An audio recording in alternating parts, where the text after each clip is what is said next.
सत श्री अकाल जी, नमस्कार, आदाब, वाहिगुरु जी का खालसा, वाहिगुरु जी की फतेह। यहाँ पर मैं फतेहगढ़ साहब में हूँ और फतेहगढ़ साहब में सारी दुनिया के जो लोग हैं, चाहे वो सिख हैं, हिंदू हैं, मुसलमान हैं, ईसाई हैं, जैनी हैं, बोधी हैं, वो एकत्र हो रहे हैं। वो यहाँ पर इकट्ठे हो रहे हैं क्योंकि शोक सभा जो होती है, क्योंकि छोटे साहबजादे और माता गुजरी जो हैं उनका आज जो है शोक सभा का वही दिन चल रहे हैं। और मैं हिंदी में इसलिए बोल रहा हूँ कि मैं कुछ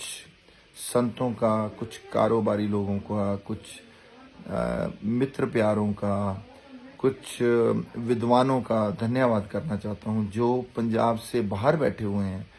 यहाँ आ नहीं सके, आए भी हैं मगर जो आ नहीं सके वो अपनी बोलवानी के साथ, अपनी बात के साथ, सोशल मीडिया के थ्रू या जिधर जिधर भी उनके पास प्लेटफॉर्म है, वो लोगों को अवेयर कर रहे हैं गुरु साहब की कुर्बानी के बारे में।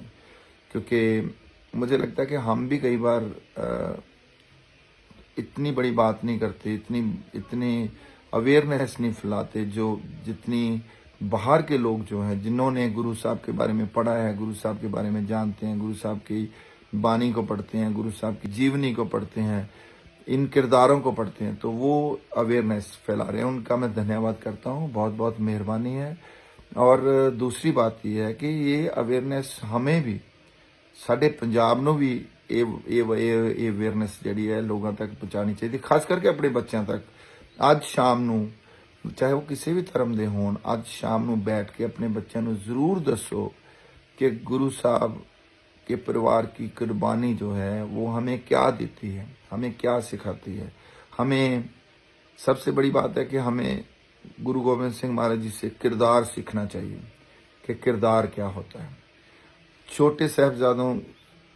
की बात करें तो छोटे साहबजादों से ये सीखना चाहिए कि कैसे हमने जुल्म के सामने, जालिमों के सामने ईन नहीं माननी है, कैसे हमने अपनी जो अणख है उसको जगा के रखना है, उसकी मात्रा कितनी होनी चाहिए, वो छोटे साहबजादों से, बड़े साहबजादों से और हीरोज जो हमारे हैं उनसे पता चलेगा। और सब्र क्या होता है वो माता गुजरी जी से सीखना चाहिए कि कैसे माता गुजरी जी ने पहले अपने गुरु तेग बहादुर साहब, उनके पति, फिर उसके बाद अपने बेटे को कैसे तैयार किया, गुरु गोबिंद सिंह महाराज जी को कैसे तैयार किया कि वो दुनिया के इतने बड़े विद्वान हुए, और किस तरह के संस्कार उनको दिए गए कि वो लोगों के लिए लड़ते, लोगों को समझाते हुए, लोगों के लिए बलिदान देते हुए इस दुनिया से चले गए। और अपना पूरा परिवार, हम लोग ऐसे हैं कि हम अपने परिवार के बारे में सोचते हैं। दुनिया का हर जो हीरो है, हर लीडर है, वो अपने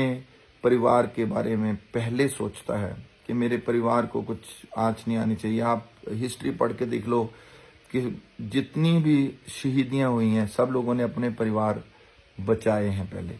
मगर गुरु गोबिंद सिंह महाराज जी एक ऐसे किरदार थे जिन्होंने अपने परिवार को पहले कुर्बान किया। बड़े साहबजादों की आप मिसाल ले लो, फिर उसके बाद छोटे साहबजादों की मिसाल ले लो, उसके बाद की बात कर लो कि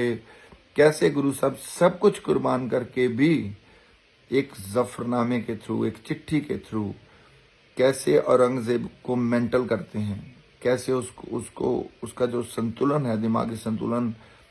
हिला देते हैं कि तू क्या क्या गलतियां कर रहा है। तो ये विद्वता की बात है, ये विद्वान होने की एक बात है। सो आप अपने बच्चों को, क्योंकि मुझे पता है कि हर बंदा अपने बच्चे को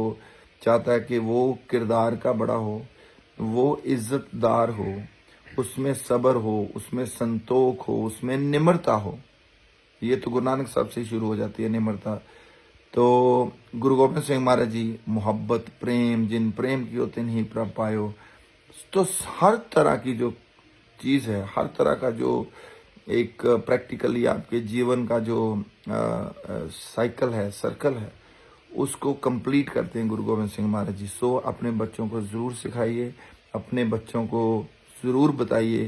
कि ये कुर्बानियाँ जो हैं हमें क्या सिखा के जाती हैं, हमें किस तरह के रेफरेंस दे के जाते हैं कि हम दुनिया में सिर ऊंचा करके, अपनी दस्तार की इज्जत रख के, अपने किरदार की इज्जत रख के जी सकते हैं। वाहिगुरु जी का खालसा, वाहिगुरु जी की फतेह।